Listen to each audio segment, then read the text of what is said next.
fleksibel. Terus gaji juga bisa tinggi juga ya dengan jam kerja yang sebentar.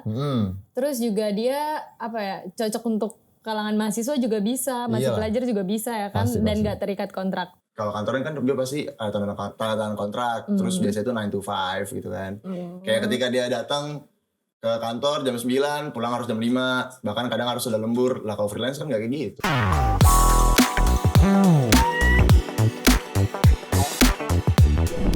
Lagi ngapain sih Dong? Tumben megang laptop? Biasanya megang apaan? Enggak, kayak itu gue sosok orang yang gak boleh megang gadget sama sekali gitu. Gue tuh lagi sibuk Mut. Tumben terus rapih banget. Lagi ngapain emangnya? Iya, gue mau parkir.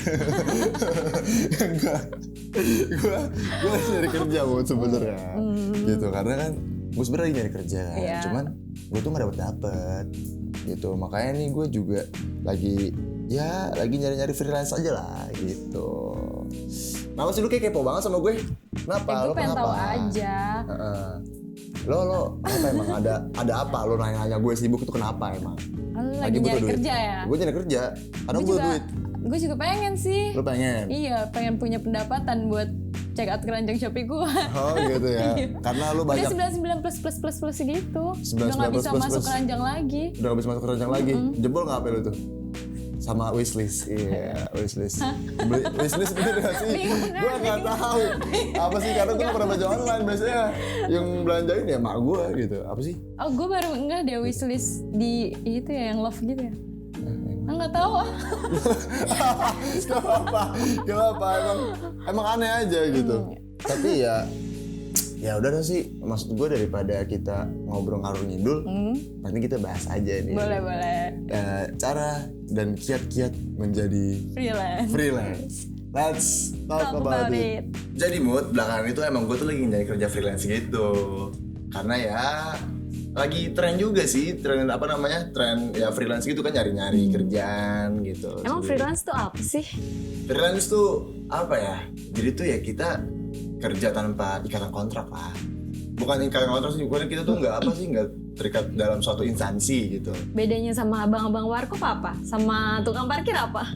Ya kalau tukang parkir bisa dibilang freelance. Sama orang kantoran gimana? Kalau sama orang kantoran kan dia pasti ada tanda tangan kontrak, terus biasanya itu 9 to 5 gitu kan.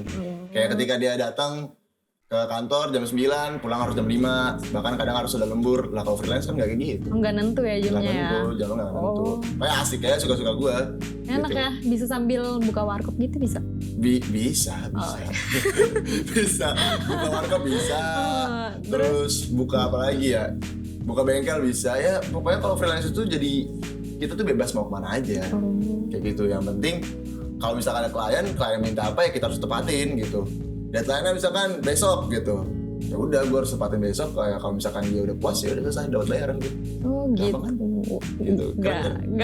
Gampang. Mau nggak kayak gitu lu? Mau juga dong. Mau kan? Iya. Ya jangan malas lah, jadinya gitu. Emangnya di Indonesia tuh jumlah freelance ada berapa sih? Ya kalau untuk belakangan ini sih ditambah banyak ya gitu. Gue nggak tahu sih jumlah sebanyak apanya gitu. Tapi yang jelas tuh ya sekarang anak-anak muda tuh lebih milih freelance. Karena kan fleksibel banget kan. Apalagi di masa pandemi gini gak sih? Iya bener banget, apalagi udah masa pandemi. Lo kuliah online. Terus kalau kerja freelance gitu bayarannya gimana? Bayarannya pasti kita tuh kayak ya deal-dealan sama klien lo gimana gitu. Misalkan kalau gue misalkan ngerjain freelance nih, ya biasanya bayarannya ya udah DP dulu. Terus biasanya sih transfer sih. Karena kan ya lagi jarak jauh gini kan gitu. Apalagi lagi dari masa-masa online kayak gini, ya udah ibaratnya kita masang nomor rekening kita kasih gitu, DP dulu setengah, pokoknya DP dulu lah. Habis itu baru lah dia kalau udah selesai kerjanya baru ngasih full kayak gitu. Jadi tergantung, dan masalah bobot harganya gitu kan, banyak atau tidak ya gitu, tergantung lo portofolionya udah sebanyak apa. Jadi gitu. Pendapatannya tuh bisa tinggi, tapi waktu kita kerjanya tuh nggak banyak ya? Iya kayak gitu. Seru Jadi, banget ya. Intinya tuh sebenarnya kalau misalkan di freelance itu sendiri ya, kita tuh harus rajin-rajin bikin portofolio gitu. Karena apa? Karena kalau misalkan kita nggak bikin portofolio ya orang mana mau ada yang datang sama kita. Ibaratnya gitu kan, kayak misalkan kayak lo aja misalkan lo memilih cowok nih. Ini kalau nih cowok nggak punya background pacaran, mungkin kok lo kayak ya ntar gimana nih dia gitu. Gue milih yang udah pernah pacaran aja deh gitu kan. Untung gue gak gitu sih. Oh lo gak gitu? Gak gitu sih. Gue soto banget sih. Gak pilih-pilih sih. Oh gak pilih-pilih? Gak salah. Pilih-pilih harusnya. Oh pilih-pilih. Ya harus pilih-pilih lah. Iya salah. Maksudnya gak tergantung dia pernah pacaran atau enggak, maksud gue itu. Jadi enggak itu menjadi satu patokan. Enggak gitu, itu enggak. Kan? Pilih-pilihnya hal lain. Iya. Oh iya Dul, dari tadi lu kan nyebutin kelebihannya ya. Dia fleksibel, terus gaji juga bisa tinggi juga ya dengan jam kerja yang sebentar. Terus juga dia apa ya, cocok untuk kalangan mahasiswa juga bisa, masih pelajar juga bisa ya kan, dan nggak terikat kontrak. Tapi pasti ada kekurangannya dong dari situ. Kira-kira apa tuh kekurangannya? Ya pasti tuh kekurangannya itu ya kayak kan yang pasti nggak pastilah, nggak selalu ada klien yang mau datang ke lo gitu kan. Itu yang pasti gitu yang pertama. Yang kedua sebenarnya ini sedikit menguji diri kita sendiri juga. Karena apa? Karena ketika kita menjadi freelance itu membutuhkan konsistensi yang tinggi juga, sama tekad kita juga gitu. Karena kan kita kan nggak ada yang neken nih, yang neken cuma klien gitu. Iya. Ibaratnya kalau klien cabut ya udah dong gitu. Ya udah gue cuma nggak dapat kerjaan, gue nggak dimarahin, gue di apa. Jadinya ya kadang ada orang yang nge-push gitu ya. Gak ada yang nge-push, jadi dia suka-suka juga gitu. Di freelance. Terus yang ketiga emang kalau untuk mempunyai pendapatan yang tinggi gitu, itu harus mempunyai pengalaman baik lagi kan kayak tadi, harus mempunyai pengalaman yang lumayan banyak juga. Iya, jadi kalau gitu. baru-baru mulai mungkin agak susah juga ya. Iya, maksudnya kayak ya pelan-pelan lah, kita coba-coba gitu. Mungkin temen yang misalkan lo jago desain atau gue jago ngedit foto misalkan. Ya udahlah, ini gue jadi porto dulu lah gitu. Ntar mungkin besok ada temen lagi, lo kasih harga gocap 70 gitu. Oh gitu. Jadi pelan-pelan, baru nanti satu foto 100 juta gitu. Kayak enggak sih, enggak ada. Itu gue jadi seorang kaya gitu kalau gitu. Nah, jadi kan tadi kan kita tahu nih kan kekurangan dari freelance gitu kan. Tapi ada dong pasti kan tips and trick bagaimana supaya kita itu di dunia freelance gitu. Kita tuh bisa konsisten dan kita bisa dapat penghasilan yang besar dari sana gitu. Ya, apa aja tuh? Kita kasih tahu Urbanis kali. Harus kasih tahu karena biar lo semua ini nih itu tidak menjadi sampah masyarakat. Karena sumpah jangan jadi beban orang tua. Jangan jadi beban orang tua gitu. Terus gini ini yang gue kesel nih. Apa? Orang-orang yang kayak apa ya maksudnya udah jadi beban orang tua terus dia kan udah nggak bisa ngapa-ngapain, cuman nggak mau ngapa-ngapain. Terus bisanya nyalain pemerintah gitu. Wah, lapangan pekerjaan nggak ada nih. Sedangkan dia nggak mencari ya. Iya, dia kerjaannya rebahan sambil scroll TikTok. Iya, rebahan, main game gitu. Sekarang lagi marak tuh game-game yang ML lah.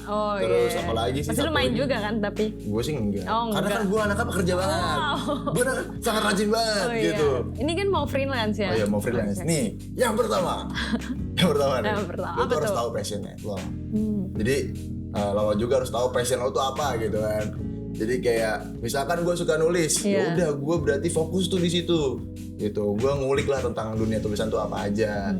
Gitu. Oh, lu suka nulis ya? Suka. Nulis apa tuh kalau boleh tahu? Gue malu kalau ngomong gue suka nulis apa. Gak apa-apa biar Urbanis tahu. Oh gitu. Sebenarnya sebenarnya tuh gue suka nulis puisi. Ih, serius.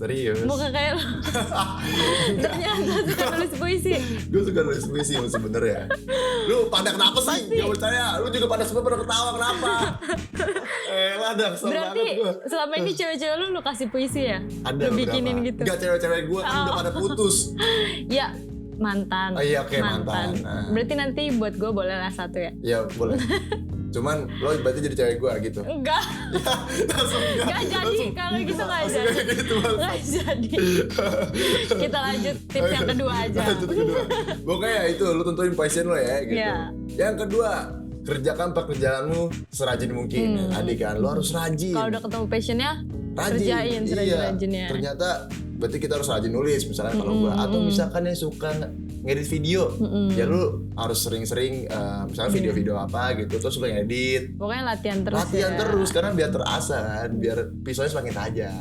Mantap. Emang gue analogi sangat pintar. Lanjut. Gue males dengerin apa lu meninggikan diri kita, lanjut aja. Urbanis juga nggak mau tahu. Iya, karena gini, selain diri gue siapa lagi yang meninggikan gue? Karena mau gue sendiri mencela gue. Sedih banget sih. Sumpah sedih gue. Gue mungkin kalau di tes psikolog sedih gue. Ini orang jadi anak pemurung ya. Anak pemurung. Tapi pemurung terlihat. Gini ya. Gak tau malu emang Muratnya. Oke. Nomor 3. Iya. Itu cari tahu pekerjaan freelance gue gitu. Jadi gue harus tahu nih range harga yang biasa yang dikasih lah sama orang-orang yang dalam pekerjaan itu. Misalkan kayak copywriter nih, biasanya pasarannya harga 75.000 sampai 100.000 per artikel misalkan. Nah, tapi kan mungkin kalau misalnya kita di awal-awal nih kan, kalau di awal-awal ya mungkin di angka 75.000 yang minimal aja kita belum bisa mencapai itu. Ya gue capai dulu gitu pelan-pelan. Baru ketika sampai fee yang standar, yang lama bisa tinggi. Nah, kenapa juga kita harus tahu nih upahnya gitu kan? Karena ya lu nggak mungkin dong tahu-tahu lu masang di sosial media gitu. Tulisan gue harga 30 juta gitu kan. Iya, pede banget ya. Pede banget, sebagus apa tulisan yang 50.000 gitu. Belum tentu mau ya. Iya, 50.000 juga. Gimana pokoknya lu jangan muluk dah gitu. Pokoknya kita harus tahu skill kita tuh kayak apa, kemampuan kita sudah seperti apa, terus orang-orang yang udah keren itu seperti apa. Oh gitu. Harus punya banyak referensi mu. Bener gak gue? Benar. Tumben kan? Gue lagi bener nih otak gue. Ya udah bacain yang keempat deh. Yang keempat itu update. Lu harus up to date. Ya kalau misalkan gue cuman suka nulis, gue ya udah gue diem aja dan gue nggak mau tahu tulisannya sekarang tuh modelnya seperti apa. Iya, lu harus cari juga, harus tahu juga apa yang lagi dibutuhin sekarang nggak sih? Iya, benar banget. Kayak sekarang nih banyak webinar kan. Iya, gitu. Berarti kita, bagaimana caranya supaya gue itu bisa jasa gue masuk ke webinar gitu. Gitu ya. Gitu ceritanya biar dikira orang pintar. Kesel banget gue. Gue gak bisa depan lu. Bingung gak gue? Bajunya doang yang keren. Iya, baju gue keren kan. Tapi karena lu yang pakai keren. Gila. Aduh, gue mau terbang. Jangan. Masih ada 2 tips lagi. Yang kelima itu bikin personal branding. Nah, gimana tuh caranya personal branding? Itu bikin personal branding itu kayak gini, Mut. Kayak gue naruh bio di Instagram, misalkan kayak bio Instagram gue pokoknya kan soal puisi-puisi kayak gitu. Terus di Instagram satu gue lagi itu ya tentang kayak emang buat bener-bener jobnya gue.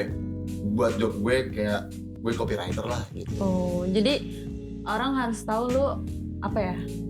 Iya, kita harus orang tuh harus tahu kalau gue itu penulis.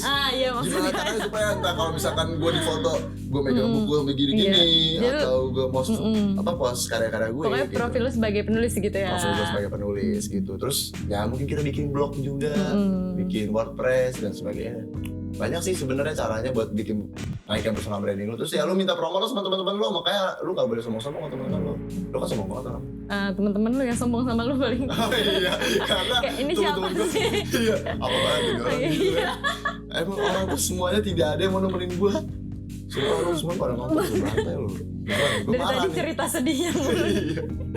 Nah, yang keenam, bekerja sesuai deadline. Jadi jangan telat. Jangan ngaret-ngaret ya. Jangan ngaret. Lu besok tau lu ngerjainnya ya tahun depan. Males juga yang ngasih kerjaan pasti. Iyalah. Udahlah, jangan kerjakan orang ini lagi gitu ya. Males nih gitu. Jelek orangnya. Itu ya. Itu tuh kan. Gue gak nyebut loh. Iya, gak nyebut karena gue tahu emang otak lu sebenarnya pengen hina gue. Enggak, kan tadi gue udah bilang lu keren. Iya. Santai. Wah, boleh banget nih gue coba ya freelance biar keranjang Shopee gue dari yang 999 bisa jadi 0 nantinya. Iyalah, maksudnya kan lu kan banyak nih. Lu kan suka belanja. Ya, kalau perlu keranjang lu gue kosongin juga nanti. Gila. Songong sekali anak ini. Berdua kali konten sama gua. Bagus. Anda. Semangatin dong. Iya, ayo semangat Putih gitu. Emang apa sih lu kayak butuh banget semangat? Ya, enggak sih. Sebenarnya gue udah semangat sih. Udah semangat gitu. Soalnya kalau dari lu nggak ngaruh. Nggak ngaruh ya? Jangan membuat orang seneng gitu. Karena rasanya emang parah kalau orang ketemu gue. Ya udah mending lu diem aja. Cocoknya lu diem kayak pohon. Gitu. Nggak mau bercanda. Kita closing. No. Oh iya, kata gue kita kayak pohon. Bangsat. Oke. Udah, thank you guys. Jadi kalian harus tetap semangat, cari kerja dan jangan malas, jangan jadi beban orang tua. Dan jangan jadi beban masyarakat. Dadah. Dadah. Jangan lupa like, comment, and subscribe. Yeay, Bye. dadah.